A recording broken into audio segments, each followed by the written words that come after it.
Well, it is hard to believe that we're already at our final session of the day. At this time, we're going to explore the Supherhabits for charity, gaining some valuable insight on stewardship of resources towards building up of the church and the community. And we're going to hear from exceptional individuals who use their great blessings for the good of all. Moderating this panel is Anthony Pienta, who many of you know. Anthony is the executive director of the Altum Fund, a family foundation based in Chicago that invests in Catholic culture, K-12 education, civic renewal, poverty alleviation, and life and marriage issues. Anthony helped found the Catholic Funders Collaborative, a forum for donor advisors and foundation and family office leaders to share best practices and spur collaboration. Previously, he served for 10 years at the Philanthropy Roundtable in Washington, D.C., where he offered donors across the country counsel as they considered philanthropic investments in personalized learning, public and private school choice, talent development, and innovations in education delivery. He organized dozens of meetings in the cities across America, showcasing excellence in education philanthropy and exposing donors to thought leaders and content experts, leading the way in education reform. He and his wife, Debbie, are blessed with 7 children and live in northern Indiana. And Anthony is going to introduce the panelists and frame the session for us. Welcome to the podium, Anthony Pienta.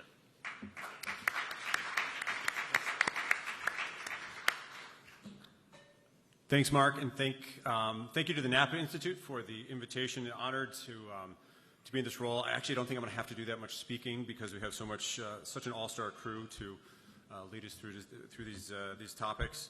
I should mention what an honor it is, too. I'm such an admirer of these 3 men up here, not just because they're good partners and friends in the philanthropy space, but they're also just amazing examples of virtuous men and virtuous Catholics.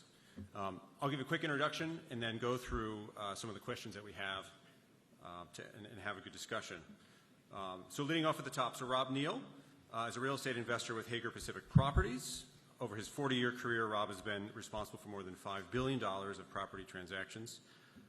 Recently, Rob was elected chairman of the Board of Trustees at Catholic University of America. He holds or has been on board positions with a number of groups, just to list a few: the Beckett Fund, Catholic Relief Services, Catholic Leadership Institute, and Christ Catholic Cathedral Corporation. Rob and his better half, Bernie, his wife, have been married more than 40 years and are parents of 2 adult children and 2 grandchildren. Together, they're both stewards of St. Peter through the Papal Foundation. And this is where I take issue. If you look at Rob's bio, in his spare time, Rob is known to recreationally race Ferraris. I take issue with that because there is no such thing as recreationally getting into a fire-breathing dragon of 700 horsepower and driving around Laguna Seca. So we'll get into more of that.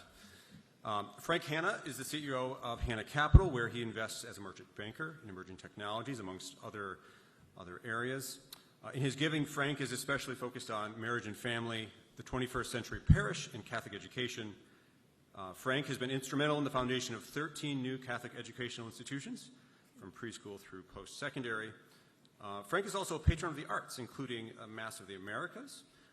Also, if you saw it recently, he was an investor in the movie Wildcat, about a film about Flannery O'Connor.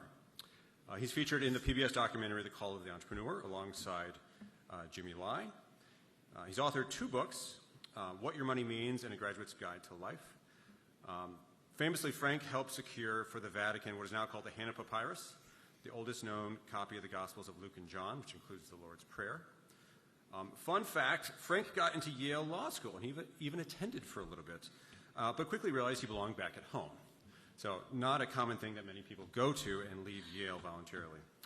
Frank and his wife Sally have 1 daughter, who in turn has 7 children. That is a great return on investment. She's doing great. Last but not least, Sean Filer, President and Chief Investment Officer of Equinox Partners, a global value investment firm. Sean is a graduate of Williams College.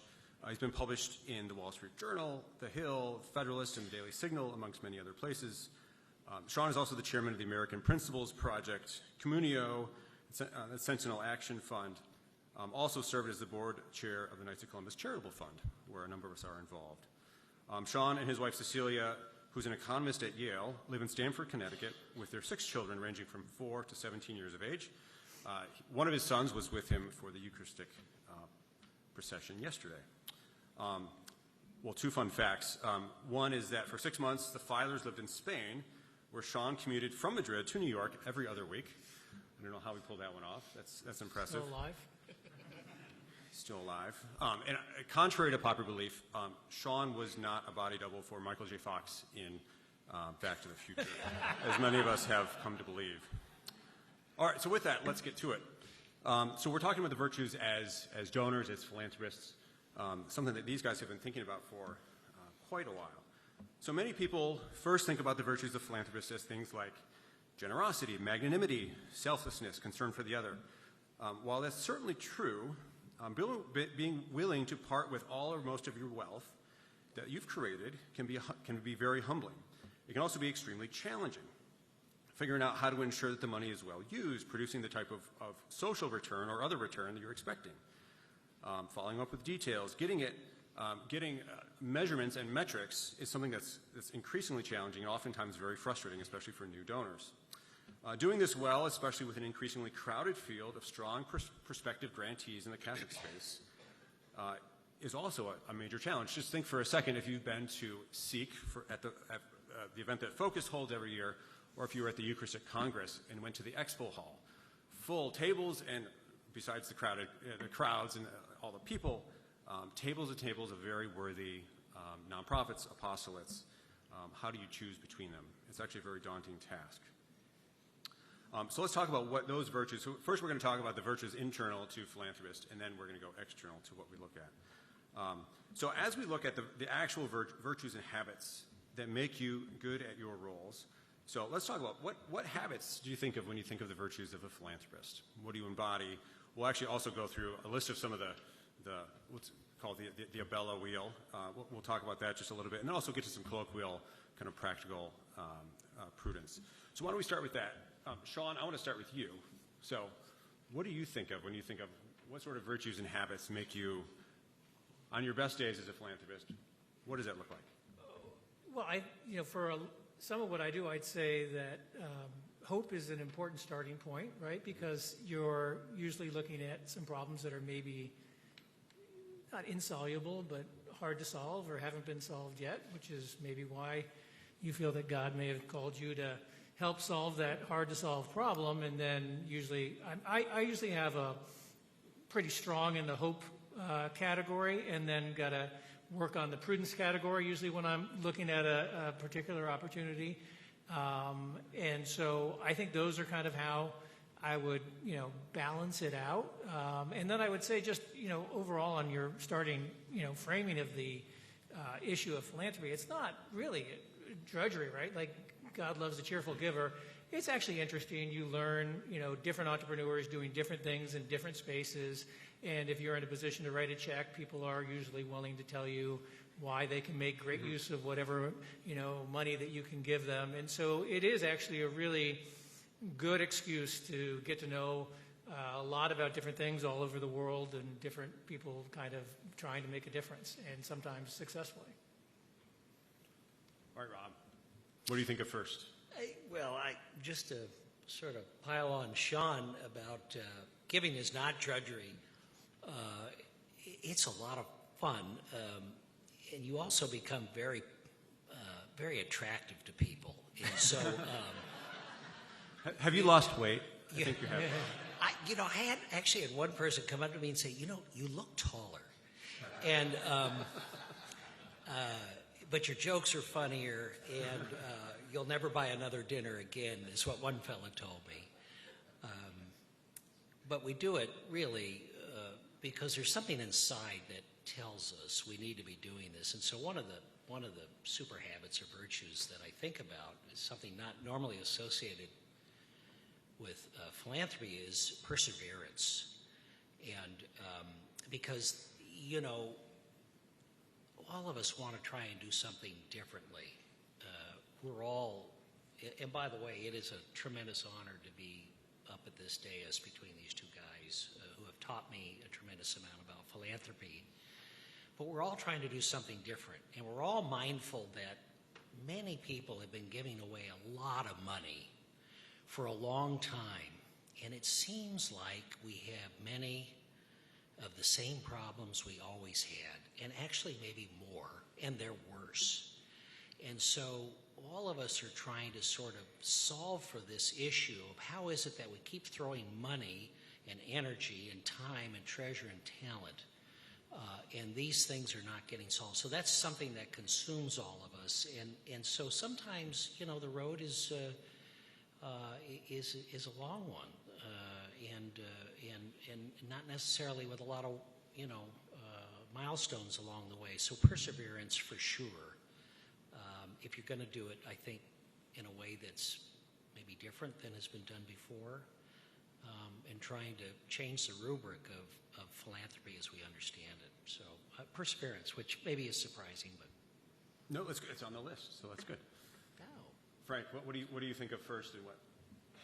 Well, first, I want to thank Andrew for for tackling this subject. I think there's this sense that somehow virtue is something that happens or that somebody's endowed with. And I think in his book he makes it clear that it's something you got to practice and develop. And Andrew and I analyze things kind of similarly. So like this wheel that some of y'all may just, your eyes may glaze over, I look at it and think, genius, I love that. You know, and because I tend to think of things analytically. I appreciate what both Sean and Rob have said about the virtues. I was thinking if I took this wheel on philanthropy, I would kind of go from one to the other, because I think one of the cool things about virtues is they build and contribute to others. So, I was thinking, for me, and I think I like Sean's beginning point better than where I was going to start. I like the idea of starting with hope. But for me, I start with humility. Humility is just one of those really hard virtues. But I think humility allows the other virtues to grow, because there's a recognition, I need to get better. I need to grow closer to God. I need to get better, and I need to practice at it. And I think it's hard to develop the virtue of humility. I want to suggest that for all these virtues, we need to think about, you got to pray about them, and then you got to pursue them. I mean, you got to pursue it. It's just not there on the sidewalk for you to say, well, there's some humility. Thank you, Lord, and I'll put it in the pantry. You got to practice it. And then, like I said, I think there's kind of a sequencing. For me, the humility then leads to gratitude, because all of a sudden you say, maybe it wasn't all me. Maybe the fact that I have a wonderful wife or a business or I live in this country, it's not all me. And then the gratitude leads to, I think, a sense that, well, if it's not all me, and Peter Freisel talked a little bit about this, then I guess a lot of it is due to God. And if it's due to God, I guess I'm supposed to be a steward. And if I'm supposed to be a steward, well, I need to work on the virtue of generosity. Mm-hmm. And again, that's one of those things I think you got to pray about it and pursue it. And then once you decide to be generous, you say, well, I don't want to do it. If you're kind of highly driven, I don't want to do it stupidly. I'd like to be proficient at this. So you start praying for wisdom. You realize, boy, I need some wisdom. And you got to work at the wisdom too. You got to be deliberate about it and say, how do I go get wisdom? We've had a few readings in the daily readings of Mass from the Book of Wisdom lately. And it's something you can pursue. But again, pursuing it's better. And how many of my activities are just escapist pastimes where I'm not really pursuing wisdom? And I think it's got to be pursued.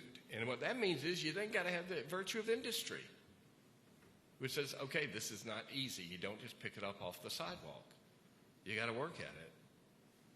And then once you get the virtue of industry, you see not all these things work. A lot of them don't. I'm amazed at, I also do venture capital on the for-profit side.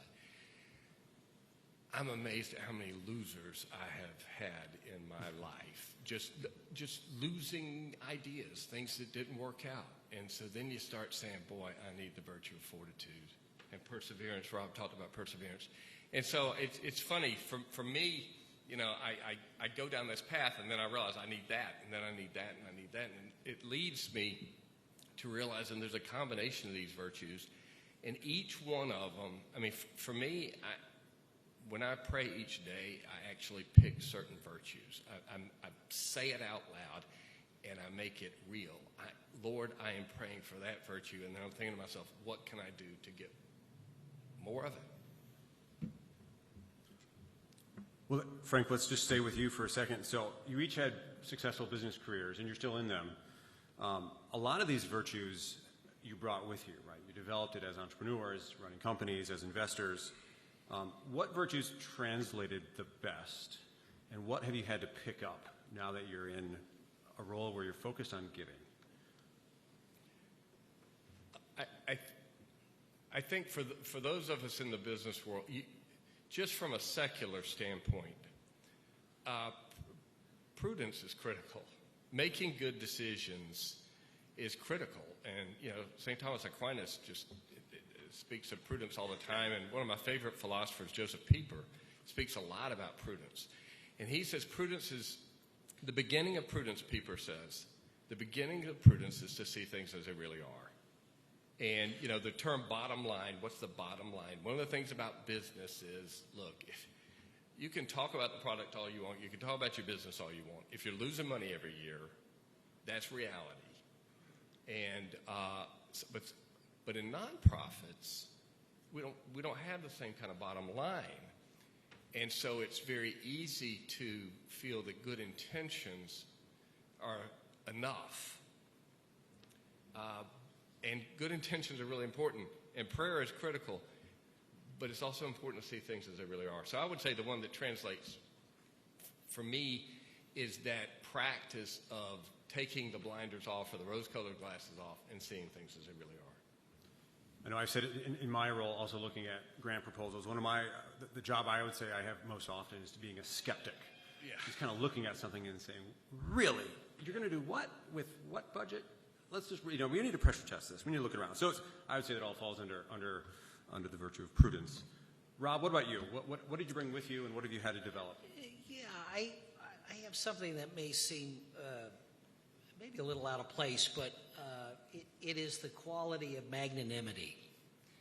And magnanimity is the virtue, I'm reading off of my notes here, the virtue of being great of mind and heart, a refusal to be petty, a willingness to face danger and actions for a noble purpose, which seems pretty highbrow for business, but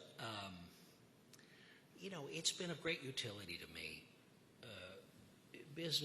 In business, it's a contact sport, and elbows get thrown, and you step on the toes of your fellows, and they respond, or vice versa, and those create hurts, and some of them can be quite material, and there can be a lot of money behind them, and it's going to happen in any career, especially if you're out in the firing line of life, if you're taking risks. As Frank said, some things go badly, and sometimes feelings get hurt. And this concept of magnanimity is important because it allows, if I'm practicing it properly, it allows me to take that hurt, that resentment. As the fellow said, a resentment is somebody living in your head rent-free, and putting it by the side of the road and moving on, and not devoting any spiritual, emotional, or mental energy to that. And that has been of great import to me. And I have brought that over into the rough and tumble world of philanthropy, which sometimes, you think business is a contact sport, right? These guys are laughing because they know. And you come up against people who are not necessarily aligned with you, or you have to convey to them some news, like Anthony's talking about, which they may be in conflict with. You know, a lot of the apostolates that we work with are populated by founders who have had a vision. And by gosh, they may have had a vision. I don't know. But they're pretty much convinced that, you know, they've been given some special instructions. And as I said, they might very well. And this is very important because this empowers them to do things and to take risks and to expend energies and other resources that you would not normally expect. But it also makes them somewhat resistant to critique, to skepticism, to suggestions that maybe there's another way. And so it can, if you're really practicing philanthropy, which is frankly good governance, really is the way I look at it, good governance of a nonprofit enterprise. If you're really acting as a philanthropist and not just as someone who's making a donation, then you're necessarily going to have to transmit some of this beyond just money, but your time, treasure, and talent. And so sometimes heartache ensues. And we just simply can't be, I can't be saddled and burdened with that. And that's, you know, those are some scars. I had a friend, a delightful fella, Frank, you know, Enrique, who lost a granddaughter. And he said something to me, and I said, you know, how are you doing? This was only about 2 or 3 months ago. He says, Rob, the wound has healed, but the scar will remain forever. And those were very powerful words for me. And I do carry the scars of every conflict that I've engaged in, either in the for-profit or nonprofit world, but just the scars, not the wounds anymore. And I think that's through this virtue of magnanimity. Sean, do you think about kind of the virtues you bring from your career into philanthropy, or are they the same? And if so, what translates, what doesn't? Yeah, I mean, I think it's kind of, in thinking about this question, I was kind of shocked at how similar it is in terms of, you know, it's hard at some point to compartmentalize your life. You're the same person at work as you are in charity as you are at home. And I think originally I thought I would bring like a discrete skill set to charity, so I can read a balance sheet, I can read a cash flow statement, and I can model a business, I can model a nonprofit. But I think what I found over time is I'm more or less, I do the same thing in charity that I do in my day job as a value investor. So as a value investor, I'm investing countercyclically. Suppose we don't have credit cycles in charity the same way we kind of do in terms of their top line. But I'm looking for, just as I'm looking for good businesses, and a lot of what I do is global investing, so a lot of my charitable impulse is also outside of the United States, and I'm looking for healthy organizations in my investing career. I'm looking for the same thing in my charitable giving. And so what I found, whether it's, you know, a good idea or not, is that I basically take 90% the same approach to investing in businesses that I do when I'm analyzing a charity. And then when I notice other guys on the board to charities with me, whether they're a real estate guy or a private equity guy or a venture capital guy, it turns out that their perspective tends to be pretty reflective of their career set as well. And I think that's kind of why God's then put you in that position to some extent, is that you have a particular unique set of experiences and skills and perspectives given what you've done for a living, and then you basically bring that to your charitable work, and hopefully it's, you know, helpful. I'd say, you know, countercyclical investing in charities is maybe a little more challenging than in the for-profit sector, in that you know, sometimes the organizations that I find myself trying to incubate or help along are deeply flawed in some way and not really capable of getting turned around. But so I'd say highly similar. That makes sense. All right, so Sean, we'll stick with you because let's talk about moving from kind of the virtues on the inside to what do we look at when we're looking at grantees, organizations we want to invest in, different causes. So Sean, I know that you take the approach of not just looking at an idea or a plan, but you're also looking at kind of who are the people, the leadership. How do you think about that when you're looking at grantees in terms of the virtues, habits of prospective grantees? I go back to what Frank said. Is like my experience is similar to his. Is that like a lot of things go wrong. I'm surprised at like both in business and in charity how often I get involved in something that doesn't work out. Right, the batting average is maybe it's not bad for a batting average, but it's not in the higher percentiles overall. And so I find that one of the most important, and this is true both in business, in value investing, and in charitable work, I find, is honesty is like one of the most important things. Because if you don't really trust the person that's leading the organization, what's going to happen is things are going to go wrong, right? People are going to leave, something's going to happen, the apostolate's going to fail, the business is going to have a problem, and then you got to go meet with whoever is that entrepreneur leading that organization, and you got to say, explain to me how we got to this now horrible point that we appear to be in. And if you're going to put then more capital in at that point, you really have to trust whoever that person is. And if they're not honest, you may have a great idea, it may have just hit a hiccup, but you don't trust the guy or the gal, and now you can't put more capital in, and now you're going to fail.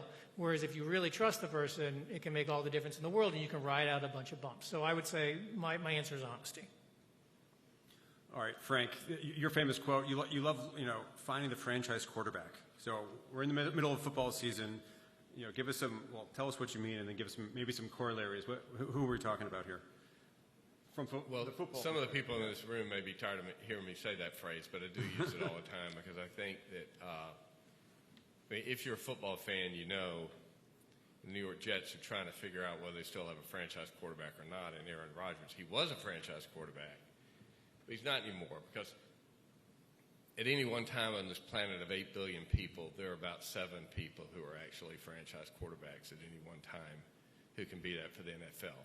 For those of you who are not football fans, that means a real star who can take you to the Super Bowl, who can really achieve something great, and there just aren't that many. And so what happens, and by the way, this is more of an issue for new apostolates than established ones.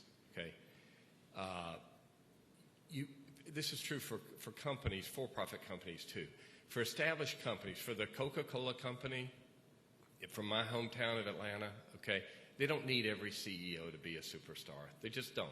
Some will be, some won't be. It'll fluctuate. They don't need to. But the guy who was he wasn't the first CEO, but the guy who really built the Coca-Cola company and was CEO for like 35 years was a franchise quarterback. He was the type that just built it. I mean, for those of you who know, Jobs started Apple. Then they got him out of there. They put the head of Pepsi in there, and he ran it into the ground because Apple was still kind of in that sort of startup mode.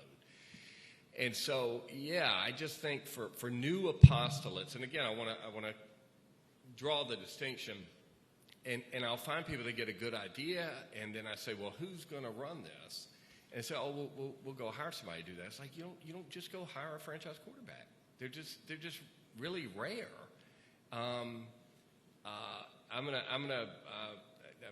At the risk of embarrassing Andrew, I mean, when the Bush School first started, okay, and Andrew and I were talking at a restaurant in Georgetown, and I left saying, okay, if that guy runs it, I'll bet on him. Because I felt like Andrew was and I don't mean to embarrass him. I'm complimenting him, but because I said Andrew can do that. But not everybody could start a business school and execute like that. So I do believe for startups, you got to really be sure you've got somebody fairly extraordinary. That usually means they got a very high energy level. They're usually pretty bright and innovative, and there's just a combination of skills that if it's a startup without that, you don't just go hire somebody to do something like that. Do you have a process for determining whether someone is that franchise quarterback? Well, if you think about it, the NFL spends tens of millions, if not hundreds of millions, trying to figure out who's going to be a franchise quarterback. Patrick Mahomes just signed a $500 million contract because he's a franchise quarterback, and the NFL still falls on their face a lot with that. Mm-hmm. But there is there are just a few characteristics. You just say, does this person have extraordinary energy? Do they seem to be innovative? Do they seem to be realistic? That thing about seeing things as they really are? Or are they just kind of, this is an idea that occurred to them and they think all this stuff's just going to happen now? No, you gotta think strategically, and But it's that energy level and that prudence, and it's kind of a combination of things. I hate to say you know it when you see it, but there's an aspect of that. And even for something that's as studied as NFL quarterbacks are, because they are studied, because they're worth billions, these NFL teams, they still don't always get it right. Rob, turning to you, so curious to know how you think about groups you want to partner with, but I also know you guys have been, you and your wife Bernie have been in the midst of overhauling your giving. Maybe tell us a little bit about that, and then how do you think about in the midst of all that? I know you're still going through it. How do you think about who you want to partner with, and what does it look like? Yeah, great question. So we have had for many years a private foundation, and that's where most of our giving was directed out of the private foundation. And about 3 years ago, after an extensive estate plan study, because most of our assets are held in real estate, it made sense to set up a public foundation that's actually called a supporting organization, and we're aligned with the Knights of Columbus. And it was actually a big jump for us because we technically had to seek control. So Bernie and I are founders, but we're 2 seats on a board of 5. And the other 3 cannot be family members and cannot be employees of our family corporation. But we did all of that because it was very efficient tax-wise, and it also occasioned an opportunity to kind of tackle the question that I had shared at the beginning of our panel, which is I see us as capital allocators. I see what I do in business as capital allocation, and I see philanthropy as capital allocation, and not just necessarily monetary capital, but human capital as well. However you might define that, the time, treasure, and talent, the comprehensive kind of bundle. So, as I shared with you, we found ourselves in a situation where we would establish the relationship with an apostolate, a grantee, and we would give them funds, and the funds were given with great excitement, and everyone was full of hope. And then the next year they would come back, and they hadn't necessarily solved the problem. In fact, the problem had gotten slightly worse, but they were pretty sure that if they got a little more money, that they would be able to this time do it a little differently. And you kind of, it's like Charlie Brown in the football. Those of you can remember that, where Lucy would keep pulling the football, and after a while you go, I'm doing a disservice to these people because I am not applying the rules. So, like, if a partner came to me on a real estate deal and we bought a deal, and then he came back and he said, "Listen, we've spent most of the money and we didn't really achieve our goals, but I need a little more money." I would look at that, Anthony, with your very skeptical critiquing eye and say, "You are out of your minds. I'm not giving you any more money." But as philanthropists or donors, we routinely do that over and over and over again. We seem to abandon, I seem to abandon the rules of the road that I observed that created the wealth in the first place. So we've spent the last 2 years, and Anthony and Jim and Molly Perry and several of you actually in this room have been participating with us in a way to look at philanthropy maybe slightly differently and to try to understand, we know what the downstream issues are. These are manifestations of, we're pretty certain of a few core upstream issues, and what do those look like? So we spent 18 months talking. We had 34 separate lengthy interviews with people. Frank was involved in that. Sean, you were always between here and Spain, so I could never catch up with you guys, but which is literally true. But social scientists, demographers, philanthropy consultants, everybody. And we asked them, listen, what are the really big problems? And by the way, I should say, Dr. Andrew Abella moderated this walk for us. And we were very fortunate to have him involved in a consultative capacity. But we would ask them, look, what do you think the big problems are? what are the problems you see that seem resistant to change? What are the problems you see that just no matter how much resources we throw at them, because the other thing you learn in philanthropy is a lot of areas are over-allocated in terms of capital. The same capital goes into the same pots over and over and over again, and nothing changes. But we asked these people, what do you think the big problems were? And what surprised me most is probably half of them said, no one has ever asked me that question before. And I'm like, wow, that's pretty telling. I mean, you're like in the business of solving these kinds of things, for the consultants in the philanthropy and the nonprofit world. That's like what they're supposed to do, but they don't. What they say is to the donor, what's your passion? What do you like to do? Oh, you like, wild haircuts on cats? We can put together an infirmary in a downtown urban location to rescue cats and to give them mohawks. I mean, I'm being really facetious, but I'm telling you, it will blow your mind. They will find, there's an app for that, and it's like, and so what we tell them is, we don't want to tell you what our passion is. We want to know where the problems are, and not just the problems that are manifest, but hopefully moving upstream.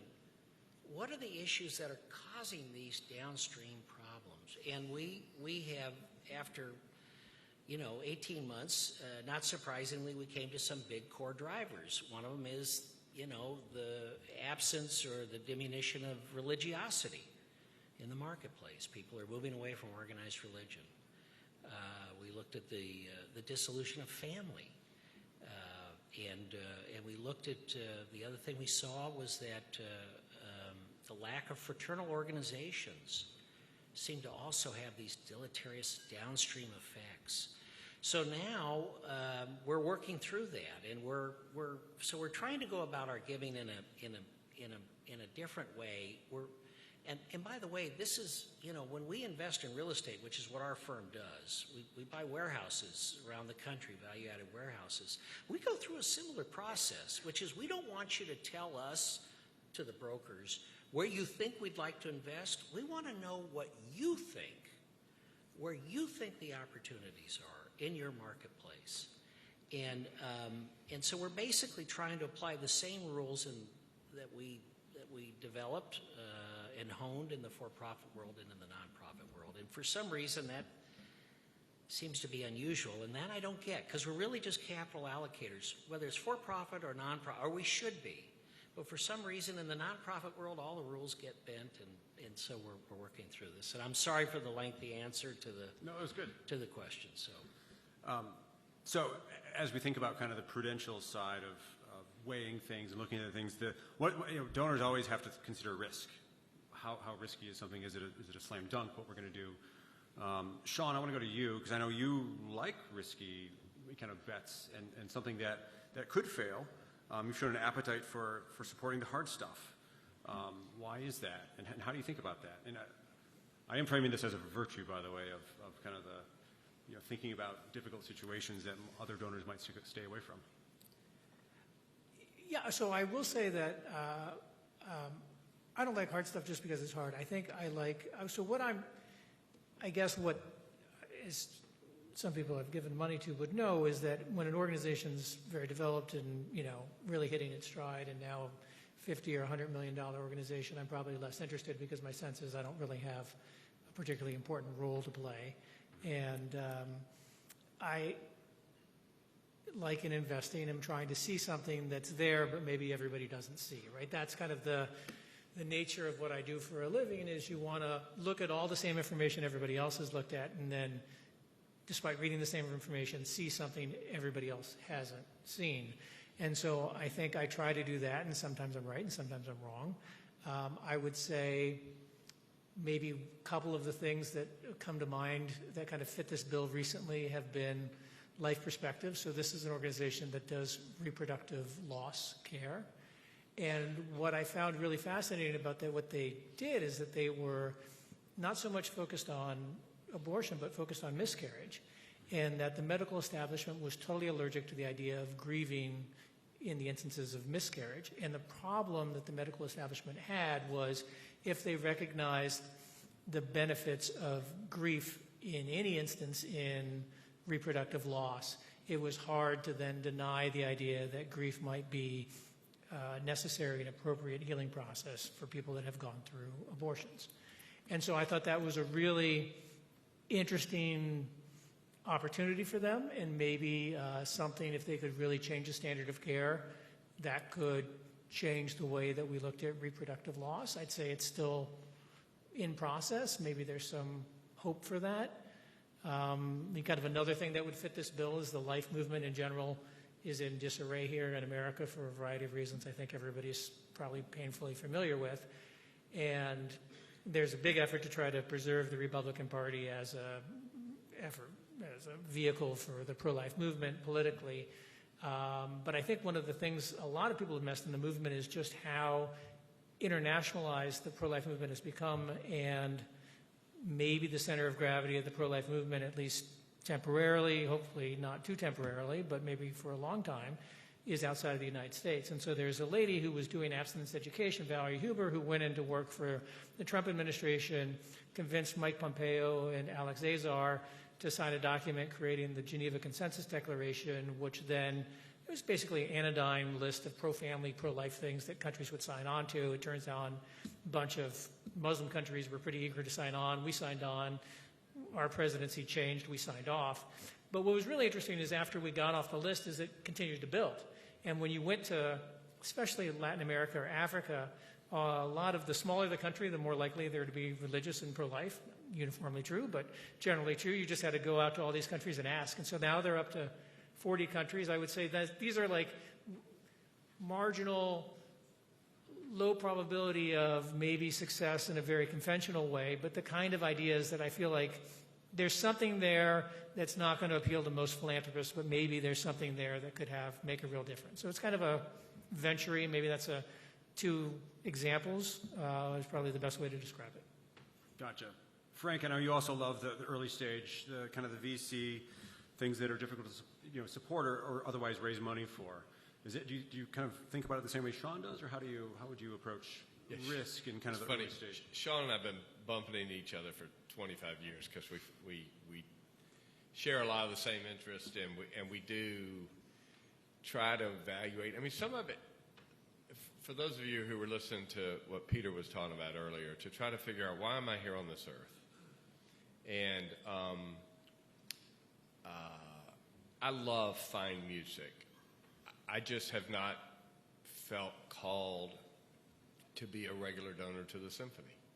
There are plenty of people who wouldn't give to any of the causes and things we've talked about here today who give to the symphony. And so maybe that's what God's calling them to. I happen to believe in these things, and there's a lot, this blatant stating of the obvious. There's a lot we need to work on in the church in this 21st century of ours. And most of it is going to be originated, most of these efforts are going to be originated and administered by lay people. And so I think we've all got to Monsignor Shea's point, we're in an apostolic age now. We've all got to kind of have an apostolic mentality of saying we're small and we're outnumbered, and a lot of people don't have a clue as to what we're speaking about. But that doesn't mean that with God's assistance we can't be effective. And so, I come upon these things because, like I said, the symphony's kind of well taken care of. Mm-hmm. The Museum of Modern, the Met here, they don't need any of my money, and Harvard doesn't need any of your money. There's just a lot of institutions that don't need our funds, and yet there's a big apostolic need that does. And most of those right now, because for so long, I'm sorry, just one other little sort of historical point.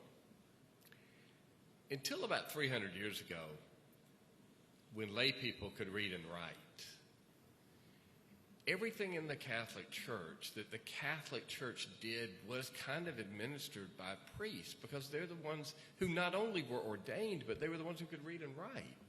And so they ran a lot of the infrastructure. Now, whether that was a better system than what we have now or whatever is sort of irrelevant to our time, because in our time, We don't have that ability.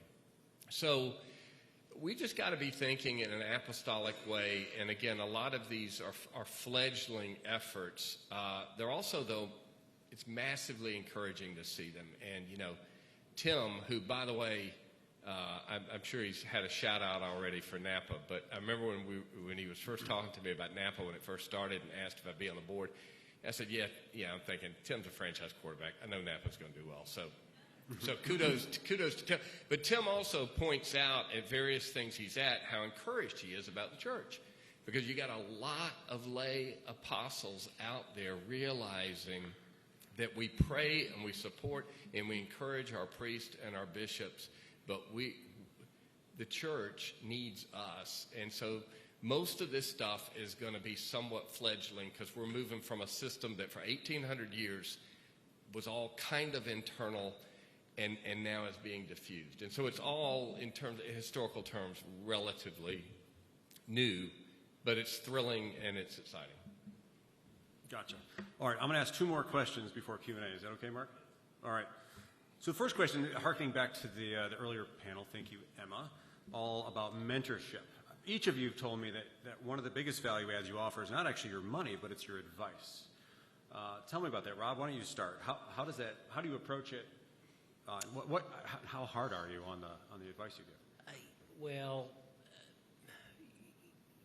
I remember when I was going into business, I started this business with two partners who are Orthodox Jews, by the way, Israelis, naturalized citizens. So, it was always a Catholic and two Jews walk into a bar, blah, blah, blah, blah. And we just had this beautiful marriage for 30 years. It's outside of my marriage to Bernie, over 40 years. It's been the most remarkable relationship I have. And I had come from an institutional background. A lot of that, the billions of dollars of things I did, I transacted literally in the first 10 years of my career when I was working for J.P. Morgan in New England, and we would just do these massive programs, and it was everybody else's money, so you really never thought about it. But when we started to do this project, I was very interested in the documentation and what it would look like, and I'd had a few bad experiences. Things that had been promised to me. I think, we all go through that. And by the way, this is where that magnanimity thing comes in. Things have been promised to me, and I know people who still hold on to things 20 and 30 years later. You've got to let that go. But they said to me, we're not going to do that. And you're going to have to trust us. And they're older than I. They're like my older brothers. They're probably, let's see, Adam is almost 10 years older than me, and David's 7 years older than me. But they said, we're not going to do that. We're not going to have that kind of relationship. And I thought, oh boy, I've heard this before. And anyway, we ended up with this remarkable relationship where I can't remember that we've ever had a spoken disagreement, and we have very little written agreement. And so it's probably something that I've been, the most proud of. And so the question is if you're going to get involved with this franchise quarterback, if you feel like you have to give them an exceptional amount of direction and governance, they're not a franchise quarterback. That's my feeling. Now, everyone can use some coaching, and everyone has blind spots, and everyone also has areas where they can be better and can be coached up. That I have no problem doing, but I always offer it, sort of for free and for fun. You can take it if you want, but if I really feel like I have an obligation to coach somebody up and mentor them, I think to myself, my gosh, I may have made the wrong choice. It's like, I had a friend of mine who came to me and he said, they want me to sign like a 250-page document. And I said, those are not partners. Those are conflicts waiting to happen. Partners don't do that. It just doesn't work like that. So I feel like I'm giving these contrary answers. Maybe you're not expecting, but I'm a huge fan of mentoring, and in part because I'm paying it forward.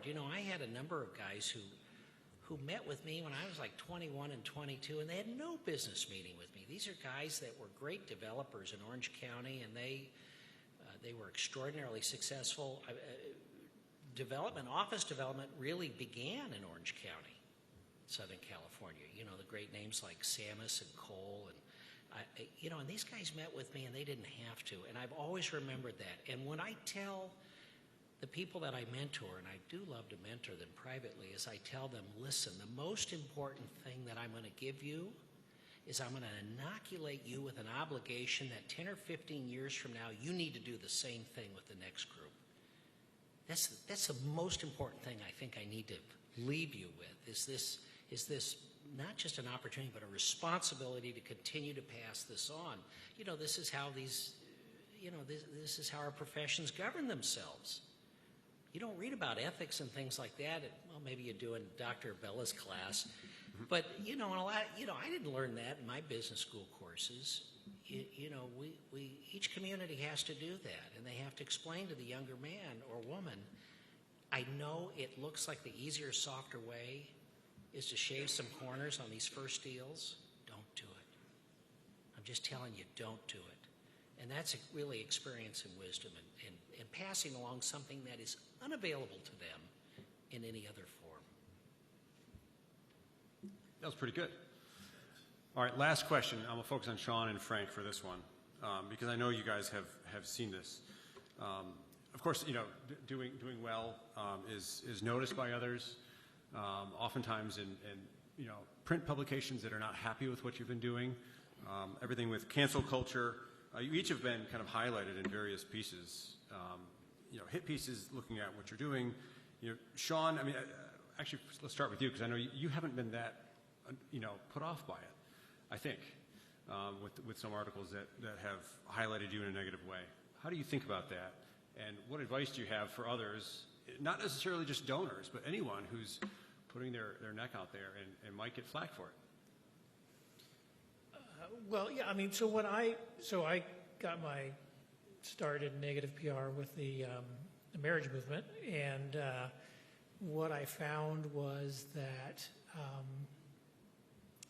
it was really depressing as we were fighting the marriage fight here in America, how constrained a lot of the donors were.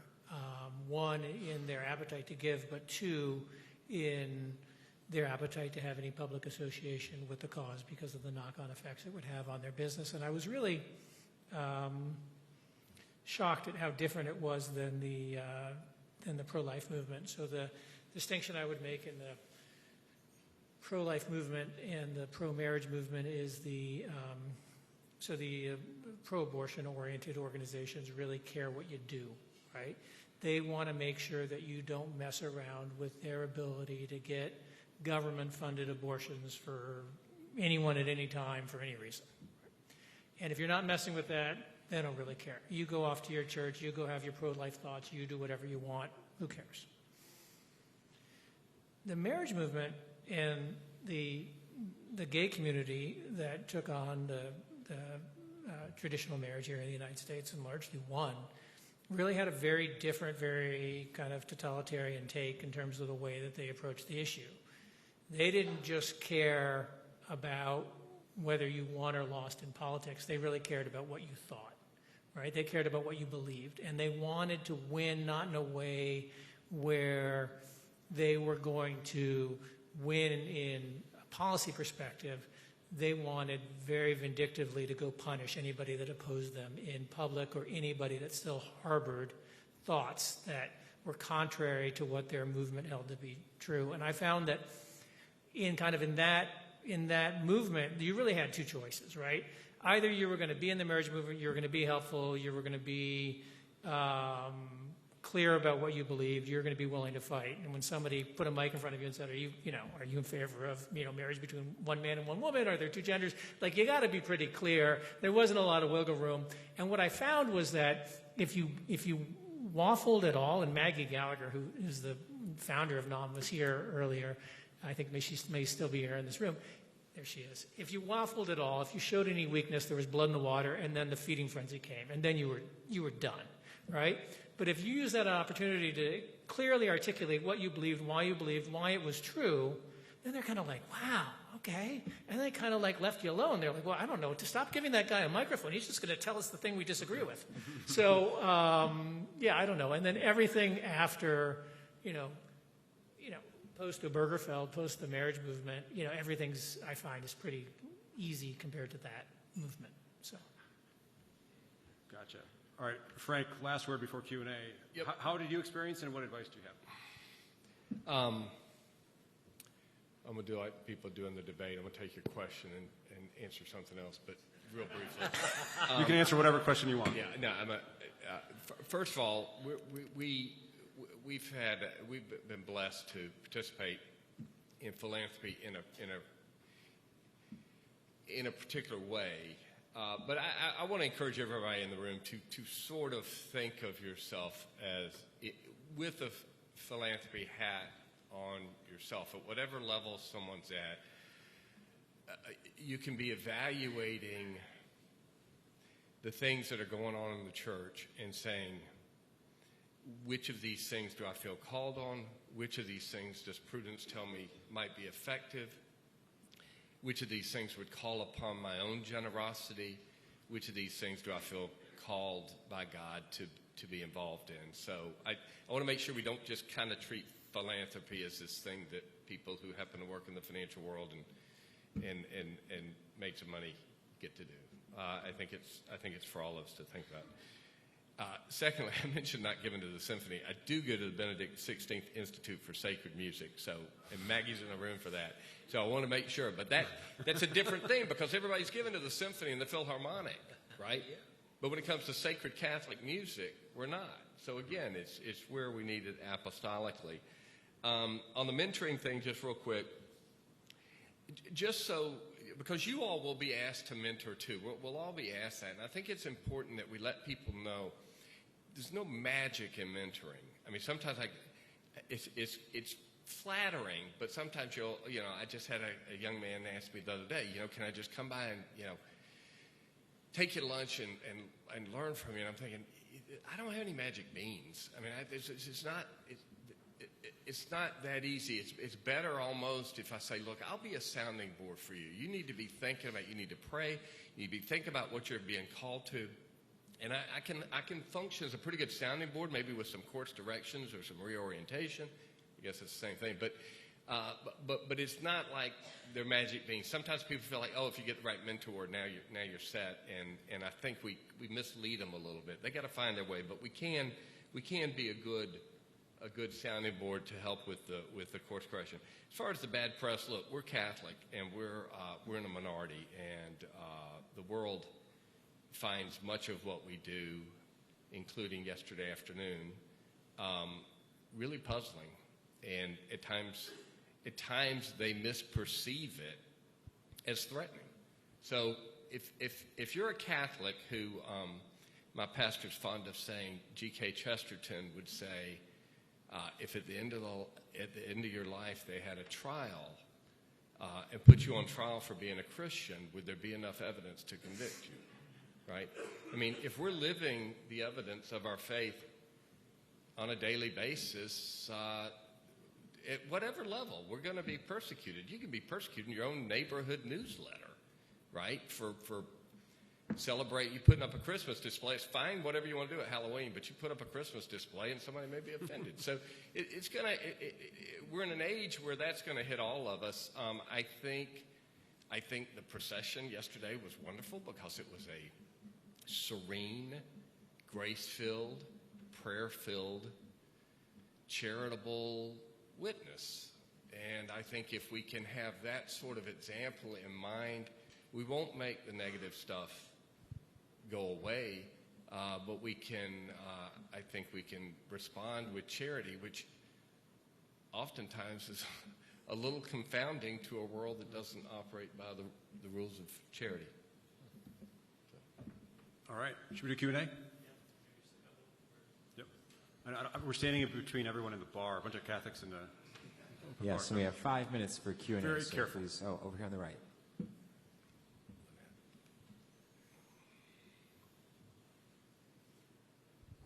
Thanks. I'm Maggie Gallagher. Thank you, Frank and Sean. Sean, this is a question I've wanted to ask you and I never had, so I thought I'd ask you in front of all these people, right? Thank you for that. You know, when you're a venture capitalist, most of the things you invest in do not work, but the ones who do pay really great returns. And I'm wondering how that translates into philanthropy, because as you will recall, you were a young man in your early 30s. Robbie George and I met with you and said, hey, we want to found a national organization to fight gay marriage. And you wrote what was for us a very large check and really was part of the founding of that organization. And we emerged quickly. We won a number of important victories, including Prop 8 in California, where I met future Archbishop Cordileone. And then the courts took all those victories away, and the issue died, and no one talks about it anymore. So when you think about sitting down and writing that check, like, was that just an example of you invest in some good improbable ideas and they don't work? Or was it in some sense worth it, even though we didn't win?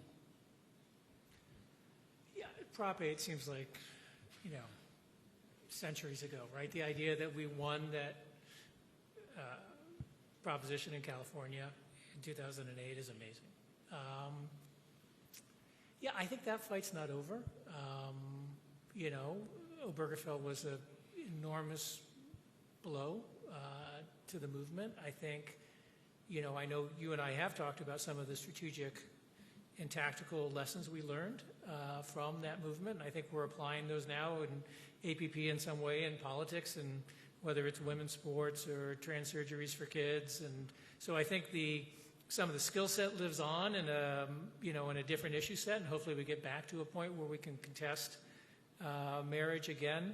I will say that, one of the positives that has come out of that whole effort is the bonds and ties that those people that were in that movement formed with each other are just amazing, right? The trust that you share when you go through a process like that, just like the friendship you and I have, and Frank and Robbie and the other people that were part of that movement, is there something about being in a campaign and the shared suffering and going through that and the trust you build and respect you build for other people that were in that fight.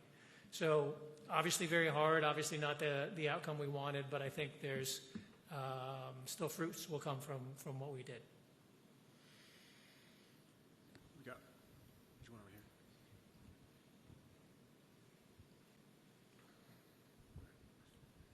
Thank you, guys. When you think back at the first years of your charitable giving journey, is there something you wish you had known back there, or in general, any advice you have for people that are starting to think about their charitable giving? No good deed goes unpunished.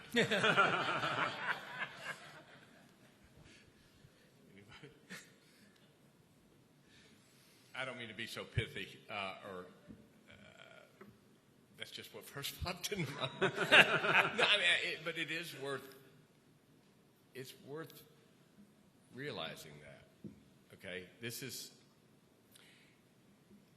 just because you follow Christ doesn't mean you're going to make a lot of profits in your for-profit business, or that life's going to not. There's a cost, right? The cross, you carry a cross, and so sometimes even when you do good things, you get attacked for it, and sometimes the more local it is, the more anybody who's been involved with a K through 12 Catholic school knows it's not easy. That's why so many pastors don't want one, because they've had experience with it, and they're just saying, "Wow, that consumes so much of my energy." So. I mentioned the virtue of fortitude. You got to have fortitude, and so I think there's a sense when people start giving away money that this will. How could anything ever go wrong? I'm giving money to people. What could be wrong with that? But if you really care about it, you end up getting involved with the organizations, and then, like Rob talked about, things are tough, and that's okay. I just think it's worth knowing as you go in. This is an endeavor. It's a worthy endeavor, but it's an endeavor that's difficult. All right, I just got the cut it off signal. So, Well, I was just going to say, look, this is, Frank and Sean are exactly right. This is a worthy endeavor, but, you know, you have to be prepared for failure. And there's a higher order, too, by the way. You know, our previous speaker was talking about it's not his money, it's God's money, and I believe that. I love the gospel of the parable of the talents, and you know, I always, those of you who are in financial management, I mean, the one poor guy who buried the talent, like that is a perfectly legitimate capital preservation strategy. That is perfectly legitimate. At some parts of the cycle, I don't know if Pete Ferlenz is still here, he would back me up, and he gets sentenced to, you know, the nether region. So, you know, our God he's full of expectations for us. And he's expecting, you know, he's a very demanding investor. And he really is. He wants a big return. But we do our best. And we place, you know, we put our little bet on the roulette table if you're so inclined, or you do a lot of thoughtful analysis, you make the best investment you can, and then it's truly in his hands. And we have to remember that. And that's what Bernie and I try to do. We try to do our best. This is, you know, this landscape is fraught with failure. And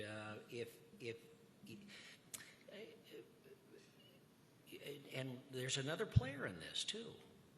There is another player, a malevolence. And the more you get engaged in this, the more he shows up. And if you don't think he's out there, you're kidding yourself. I feel sorry for you. I remember Carolyn Wu. Many of you know Carolyn. Was head of CRS and head of the Mendoza College at Notre Dame, and I was complaining to her. We were doing this renovation on the cathedral out in Southern California. I was complaining about it, and she had listened to enough, and finally she just stopped me, and she said, Rob, in our church, you have to fight to serve. You have to fight to serve. And I've never forgotten that. You know, that's part of the train. It goes along with it. You know, so we're talking about fortitude and perseverance, you know, and taking shots. I mean, that just goes with it, but it's okay. To me, that's the signal. We're doing the right thing. We've gotten into his sights. He's watching for us, and that's okay. But it's part of the, you know, it's just the way it works here in philanthropy. all right. Join me in thanking Sean, Rob, and Frank.